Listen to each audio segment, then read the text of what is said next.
Welcome back to Nordic Data Science Summit 2019.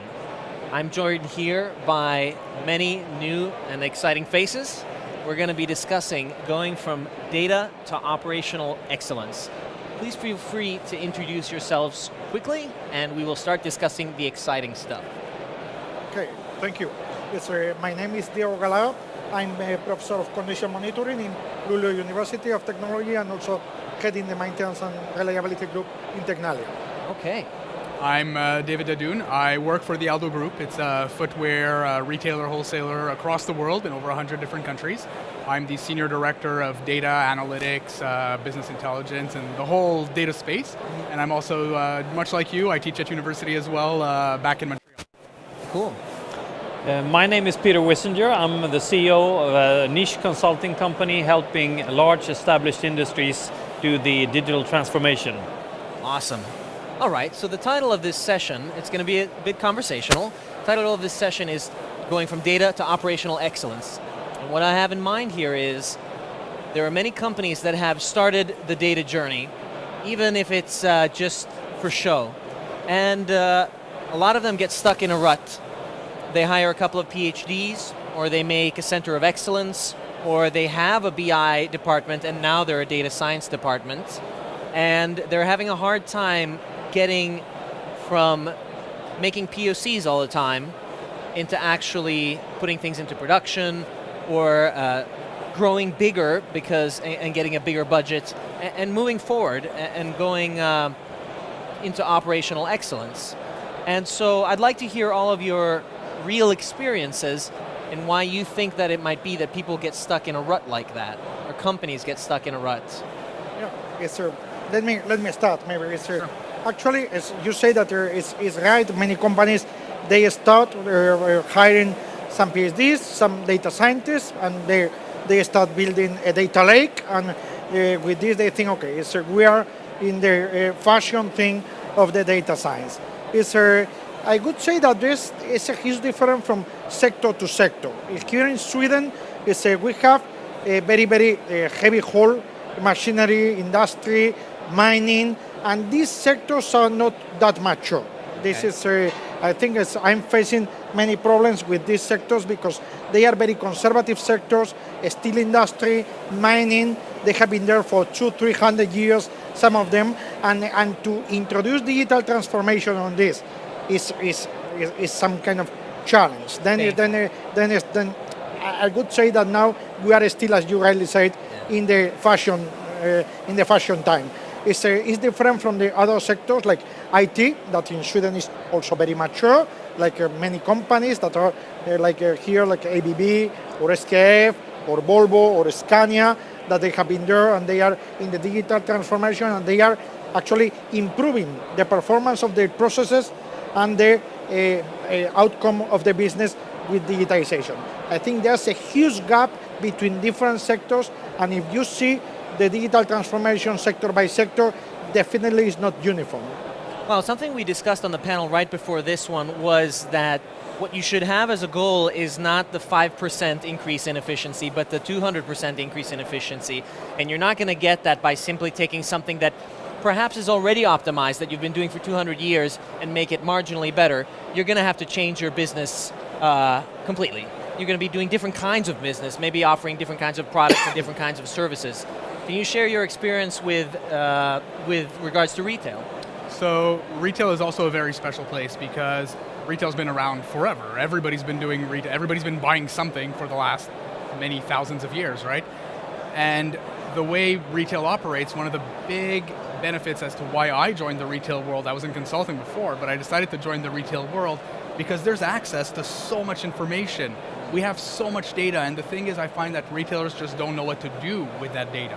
And so when you're thinking about why companies get into a rut, whether it doesn't matter which company, they want to do it, but there's two things that come to mind in my mind anyways. One of them is that they hire those PhDs, they build those data lakes, or they try to build those data lakes without necessarily a business outcome in mind. They build it with a technology outcome. And the technology outcome is great, but if it doesn't support directly a business objective or it's not aligned to a corporate strategic objective, then what's the point?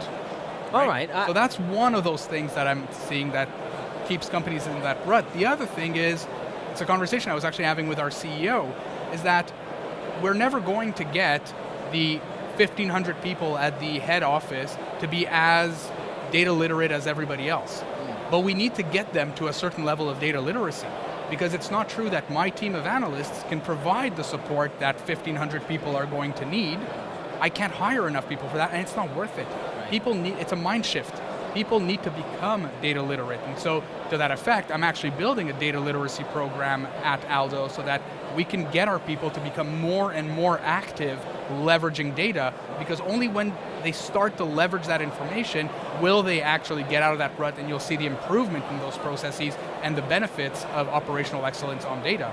That's pretty interesting. We're talking about data literacy and educating the people. One thing I've come across often is that the best ideas for business transformation comes from the business, not from IT. Agreed. So that seems like a sound strategy. What would you say with regards to where the ideas should be coming from and how you can sort of catalyze that? Well, I would say they can come from any place. I mean, so there shouldn't be, a fixed answer for that. It could come from the senior leadership team. It can come from, the guy running the machine in the factory, what have you. It doesn't really matter. So the data literacy and the data-driven culture is important. One thing that I would like to highlight, though, which very often comes into play, is the senior leadership commitment or the sponsorship. So I would say that's most certainly there in almost 100% of the cases of my customer engagements. But what is different from sponsorship is active engagement from the leadership in driving this process forward. And with active engagement, I mean like a day-to-day interest in seeing this through, rather than go off to a Gartner conference, come back and say we should do AI or we should become data-driven, and then sort of hand it off, throw it over the fence kind of thing. So in my humble opinion, I mean, there's always one person in the senior leadership team that is passionate enough, interested enough, has enough to gain to actually be able to allocate the time and effort needed to see the process through. That makes a difference, right? So to have the leadership in on the journey, so to speak, actively. Right. Yeah, actually, let me add that one thing in this data transformation is if we go to the conservative sectors, many of them, I'm not pessimistic, but they are changing, or some of them they are even vanishing, and we have to accept that. Because the digitization as some kind of an enabling technology is bringing new business models. And for example, in terms of transportation, when I work pretty much in digitization of railways, right? But digitization of railways, people in railway, they accept that they are going not to vanish, but to reduce quite much, because there are new models, new business models, triggered by apps like Uber or renting electric bike or whatever. And the digitization is bringing also new stakeholders, not just transforming the existing one. New stakeholders that they come and they are going to stay. Mm-hmm. And maybe some of the traditional stakeholders that we thought that they were almost bulletproof, they are almost vanishing now. And this business transformation through the data is something that is amazing. It's amazing in transportation, for example. But there's nothing to say that these big companies with their resources couldn't be the ones that go into the new business models. It doesn't have to be startups, right? So if they were perhaps more daring, they certainly have the resources to allocate such that, if senior leadership were into it, they could perhaps be the one getting into these new transportation business models. Like telecom is one of those industries. They could be the one owning a lot of digital things around telecom if they wanted to, rather than letting the startups handle that kind of stuff. How do you guys view that? You have probably a central product. Do you see that there will be radically different businesses to what you're doing, or how does that approach? So, I mean, there's a lot of digital native companies, and those companies are the startups. And, like if you think in the fashion space, you can think of a Stitch Fix, which is a digitally native company that's very data-driven, actually, like about as data-driven as you can get. And then you have the other ones, the big retailers that, look, it's the retail apocalypse out there. They're closing, they're disappearing. We're lucky because we've been embracing this digital transformation since it started. We haven't shied away from it. We haven't pretended that it's happening. But think of BlackBerry. They shied away from the change. They were afraid of it. They sat on their laurels. They were comfortable. They're untouchable. They're bulletproof, like you said. But it's a pretty big commitment from the leadership to make those kinds of changes, wouldn't you say? It is. What's required? Vision. Vision and I guess a little bit of fear as well, but the vision to understand where that consumer wants to be. Because at the end of the day, whether you're in B2B or B2C, you're all about the consumer. What does that customer expect from you as a business? And if you don't see where that consumer is going, and if you think that at the end of the day, they're going to build it and they will come to you, that doesn't work anymore. The truth is the customer has an opinion and they're sharing that opinion, and if you're not listening and if you're not becoming consumer-centric, and it's an overused buzzword, consumer centricity, but the concept of it, if you're not focusing on that customer, you will disappear.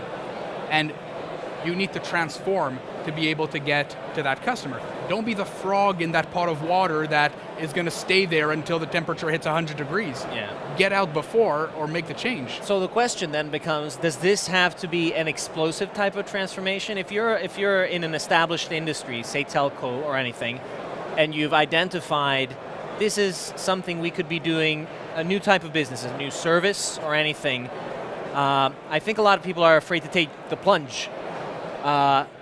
Make the decision that potentially could backfire. It's a business decision, that kind of thing. What's the right way to go into production in something that might affect the business? It might cost money or it might make money, and there are a lot of unknowns. Well, I think that's a standard part of running a business, right? So there are risks associated even with running, a well-established business. So I think it's something you have to be aware of and make deliberate choices as a corporate leader, right? Why are people skeptical? This is so transformative now, so to ignore it or just take a dip in the toe in the water kind of approach is just not enough. I mean, it is happening. So the question is, do we want to be the survivors or the leaders, or do we want to slowly die and do a Kodak?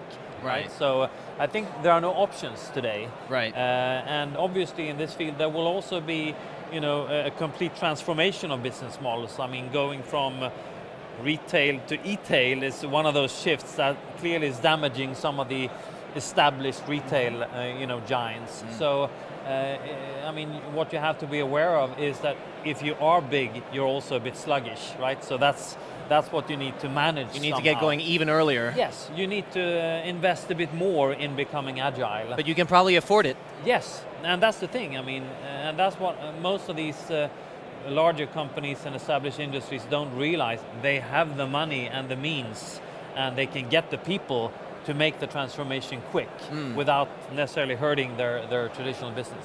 One thing that's interesting with traditional businesses is they have a lot of things that perhaps they've been optimizing over hundreds of years, and it's very tempting to start seeing if we can use these new technologies to simply optimize that, like optimizing logistics just a little bit better and marginal gains and that kind of thing.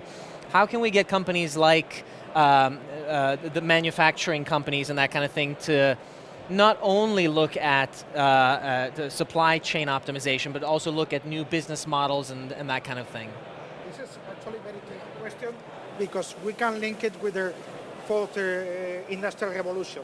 And many companies, many manufacturing companies, they misunderstood that the fourth industrial revolution just was, okay, put sensors in your factories and make your factories maybe more efficient, and then just with your factories sensorized and instrumented, interconnected, you have a 4.0. And they misunderstood that. It's because the 4.0 was some kind of business revolution as well. And these many companies, they are having huge problems now because they didn't understand that it's not about just internal efficiency of the factories, it's also the competition. And you mentioned the aspect of services. Many companies now, traditional manufacturers, is not in the case of shoes maybe, but in the case of planes, railways, cars, appliances, mobiles, you are not buying the product anymore, you are buying the service. and you are paying a fee for the service, and the customer doesn't want to buy the product anymore. You care about the service, about the performance, you pay a fee for that, and you don't bother about that. And this kind of servitization through the data economy is something that the big companies, the big sharks, they didn't understand. And many of them, they are having huge problems because they have optimized the factories, the supply chains very much, but keeping in mind the old customer, the customer that was going to buy the product. But they are not thinking about the new customer, the young guy that is 20 plus and is not going to buy a car, wants to rent a car, wants to share a car. Yeah. And this kind of new models is what the big sharks are having huge problems. And we can talk about Mercedes Daimler or a BMW, that they are still with modern factories and old business models. I think when you're making a lot of money, it's very easy to feel comfortable. Maybe. Of course. Yeah, but they also fear things. They're afraid of that change. Yes. I mean, we're talking about like e-tail and retail, and I've seen so many retailers be afraid of e-commerce because it's going to take money away from my stores. People aren't going to come to my stores anymore. You need to stop to think about e-commerce as being a competition to your brick and mortar stores. It's about your brand. People today, the new customer that you call them, which I love, by the way, the new customer is a great term for it, but that new customer isn't coming to your store to pick up a product. They can get that product anywhere. Your store is no longer the distribution center as it was. It has become a service center for when you buy something online and you return it back to the store, or you want to exchange it, or you want to see it, you want to touch it, but maybe then order it so that it's delivered at your house. You don't have to walk around with the bags. Like the model is shifting, the customer is shifting, and if we as people that work in those different industries don't shift with it, and if our senior leadership, like the engaged senior leadership, doesn't shift with it as well, that's when you're going to have all that disruption and destruction, right?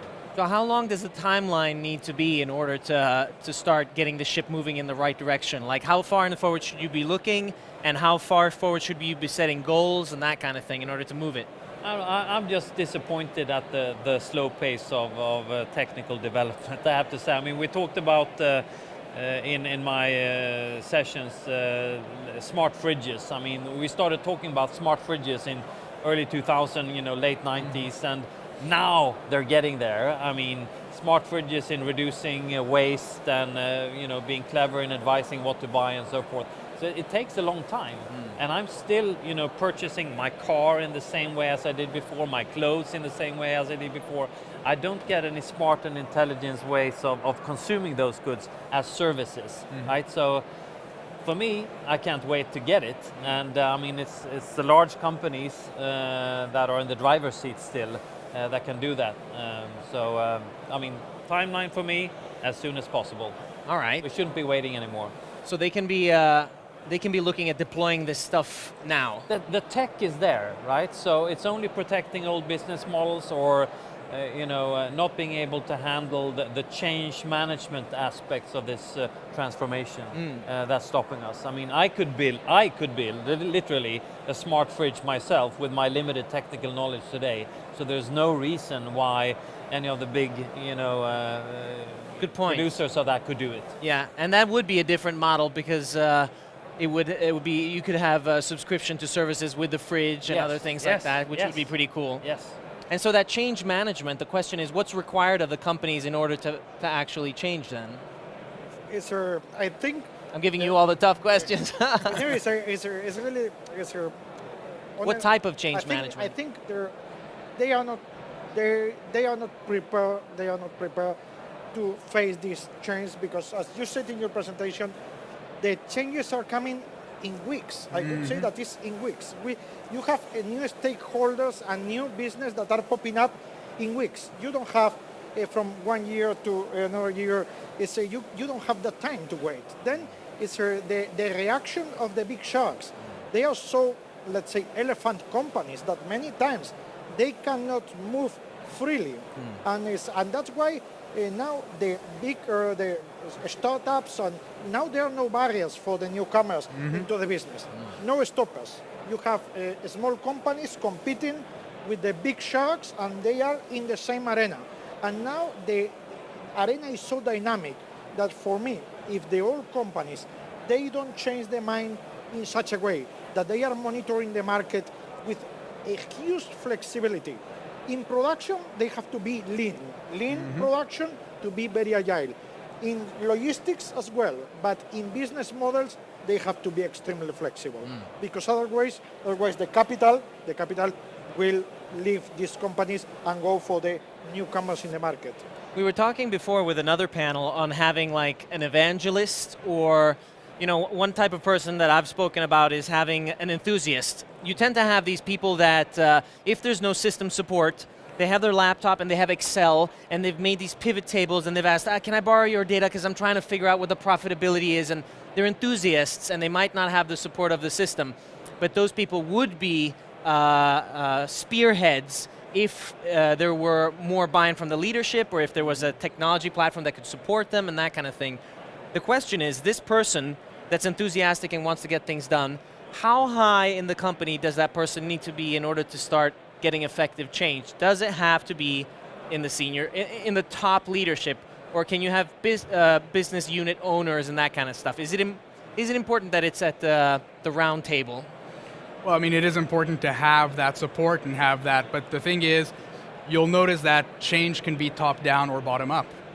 And can it be both ways? Is it equivalent? Correct, and it can actually be both ways. And you'll see in a lot of companies, I mean, in my company, we have the bottom up and the top down. We have the support from the executives that are pushing to have that change happen because they know we need to. Well, would it happen without their support? So let's say you have a lot of people at the bottom that want to do stuff and you don't have the support necessarily. I don't think or it'll the other happen. way around. I don't think it can happen if they're not mutually exclusive. Like, it cannot happen if the bottom doesn't want to do it, they're the legs, they're the pillars, they're going to make it happen. If the top doesn't want to do it, there won't be any funding, there won't be any support, there won't be any driven action coming out of it. So yes, there's going to be education that's going to have to go both ways, and there's going to have that support from the bottom and from the top. I think the only way change really happens is when, and it goes back to the whole basic fundamentals of change management, but it's when you've involved the right people at different levels of the hierarchy in order to make things happen. Yeah. Like, I'll give a talk tomorrow on something that we deployed, on a mobile analytics platform we deployed, and the reason why it was so successful was because of the people we've involved in the change. Don't forget, you need those ambassadors and you need them at different levels. They're not just all from one place. They need to know what's in it for them, and they need to go willingly into that change. So I'm wondering if there's a lot of people that say you need to have a proven use case before we put the money up front and invest further in this kind of change. And it seems to be sort of chicken-egg type problems when these things are going to go into production. We're focusing here on operational excellence. How can we get past this type of chicken-egg problem? So I think with the technological advancements in the last 5-10 years, with cloud computing, machine learning, coming to a maturity level where it can be used for real-life use cases and so forth, we now have an opportunity for rapid prototyping, rapid market testing that we've never seen before, that is technologically driven, right? So I don't see that as a barrier. I mean, you should cost? No, I mean, cost shouldn't be an issue. I mean, you can do things fast today, check the results, change something, iterate over models and whatever. And that applies both for technology type stuff and for business models, right? I recently read that Mercedes, the car company, they're now using Sweden as a pilot to skip the reseller, the dealers, and have a fixed market price. So all the contractual agreements are between the end customer and Mercedes, and the dealers are just showrooms and workshops and whatever.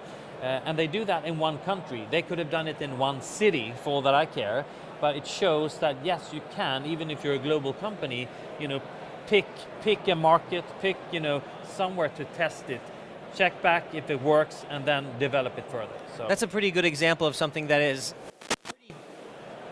it's like data-driven. I mean, there's a very clear data aspect to that specific change, right? And it's very business-oriented. So I'm wondering if maybe these people that are saying, you have to show the benefit up front before I'm willing to put out the money, if they've perhaps formulated the type of problem that isn't obviously a business problem, because things that are business problems tend to have enormous upsides that are very plainly evident. Do you see people having a hard time formulating their needs? But I think it's, as you said, the business is not a problem now because it's, in the past, if you wanted to set up a car factory, it was a huge investment, and the barriers to enter that market were so high that, okay, forget it. This market is like it's a bulletproof. But now, in this market, the entry in the market is very easy. Yep. The investment can be gotten anytime. It's not that high. What you need is a really good idea. What you need is the view of the market, and the investors are there, because actually the investors are many people willing to take a higher risk, because I think the investors, they are very clever and they know the volatility of the market, and they know that, okay, the market is growing so rapidly that if you have a good idea, I'm going to put money on you. And even putting money on you is not that big money, because now a company with 5-10 people, in 1-2 years, you can have a great company. Then we are not talking about founding Microsoft or founding SKF. Now it's a big company can pop up from a very small idea, but with a very big vision. And this is the data economy, the servitization, and all these kind of new concepts that are popping up is what is triggering that the ideas are growing exponentially. Yeah. And this is very important for the business development. We are not working anymore with business that are growing 10% every year. Now the business are growing 200%, 300%, 400%, even 4,000% every year. And in 4 years, you have this business in the share market. So how do you attract top talent in order to get to operational excellence? It's tough, actually. Getting really good talent is very difficult because people are just pulling them away. They're ripping each other apart for that. I have an actual very lucky benefit in the sense that I teach at university. So teaching at the master's level in analytics and in data, I get to, kind of try before I buy. I get to see the students, I get to grade them, I get to interact with them for, months at a time. Don't you need people that have 20 years of experience in analytics? You would think, right? No, you do not. Okay. And that's also that's a misconception that you need just people that have been around for like 25, 30 years. You do need some, but you can also have a few very solid pillars that are there, and then have the young people that want and that are going to drive that change because they're hungry for it, right? And there are good programs now. There weren't 10 years ago. Yeah. Like the master's program at which I teach has been around for 5, 6 years maybe? Before that, you were going to get people out of statistics or out of econometrics or like different physics or whatever, but you weren't being able to go and recruit all that top talent directly out of universities. Yeah. That's changed. Yeah. So you can, but yes, you're right. You do need a couple people to be able to support that, to be able to train them and coach them and mentor them. But it doesn't have to just be a team of 10 people that are all PhDs with 30 years of experience in the field. That's reality. So I think I know your answer with regards what kind of people are good to take in, and I agree with you that people out of university are undervalued, let's say. What skill do you think is the hardest? May I add to that, though? I mean, so it does require some investment, though. We're located, our company, and we recruit, since we're next door or across the road to KTH, right? Technical University.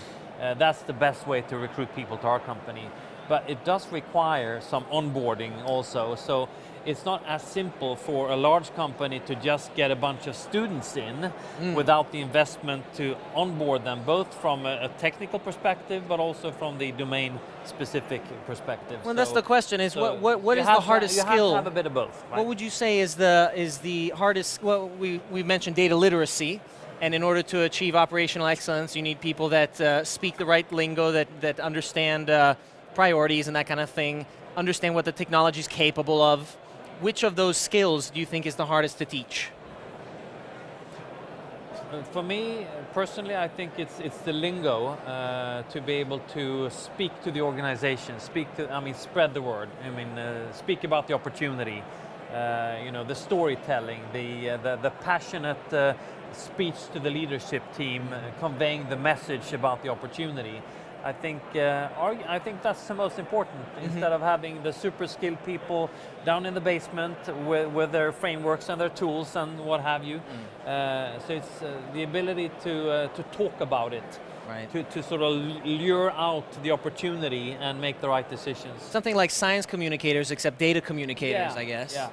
So I agree with that. I agree that there is definitely that aspect of being able to communicate to other leadership members. But see, I would rely on the more senior resources to be able to do that. I personally, in my space, where I see that there's a challenge is going to be around the business understanding, right? When you're talking about the lingo, there's the data lingo, but there's also the business lingo. Yep. And understanding, how does this actually work? Great, you want to build a clustering using a k-means model. Is that going to work in my world? Like, you want to build how many? 25 clusters? Does that make sense for a retailer to have 25 clusters, or should it be 10 or 15? Or are you going to use this variable or that variable? And the only way you're going to be able to get to that is with that domain expertise. And the true data scientist, in my opinion, has that ability to have the domain expertise, the technical expertise, and the, I would say, statistical knowledge, right? The ability to create those models and those algorithms and the mathematical knowledge. It's not just one or the other. So that unicorn type resource is really the one that's difficult to create, because ultimately you're going to have to create it, because your reality of how your company operates and how your processes are and what your customer wants when they want it is going to be different from many other sectors. I'm going to round off, and it's funny that you mentioned the unicorn, because that's something that people have been saying. It doesn't exist, so it's not worth looking for it. You should make these teams of distributed skills, and that's how it's going to work instead. And I tend to find that if you don't have one person that can spearhead, that sort of has an understanding of many facets of your operation and data science and everything, it doesn't really get the same direction and the same momentum going at the same time. Is that something that you also see, that you need to find people that sort of are multidisciplinary, that understand many things? It's, definitely, as you said, we need data scientists with the data analytics, but they need to know the connection with the business. Otherwise, it's just pure scientists working in the silo is no longer useful. But we have to be aware also the pressure we are putting on the students. We are putting the pressure in the sense that they need to know a lot of methodologies, technologies, science that is changing very quickly, and also in a very dynamic framework, business framework, that is also changing very quickly. And when we studied, at least when I did, the business was much more static, the methodologies well established, and you had years to consolidate your knowledge. Now, in 6 months, you have new big data platforms, cloud computing tools, new methodologies for clustering. Then the advance is so fast that we are asking for people with such kind commitment in technical skills, but also in changing the mindset very quickly. And this is, we have to be aware that many times we are asking for the unicorn. Yeah. And we were not unicorns at our time. Then we shouldn't put pressure and be realistic. Many times we are asking for profiles that is impossible to find this profile. That what is the solution? Multidisciplinary people, as you said, but of course, connecting science with business. With this kind of connection, some people will have more understanding of the business, some people more understanding of the science, but this merging group will be the success of the business. I think it's safe to say, based on what we've said today, that you need to have a passion for the topic and be very excited about it in order to be effective in it. Thank you very much for this panel. That's it for this, and we will see you shortly.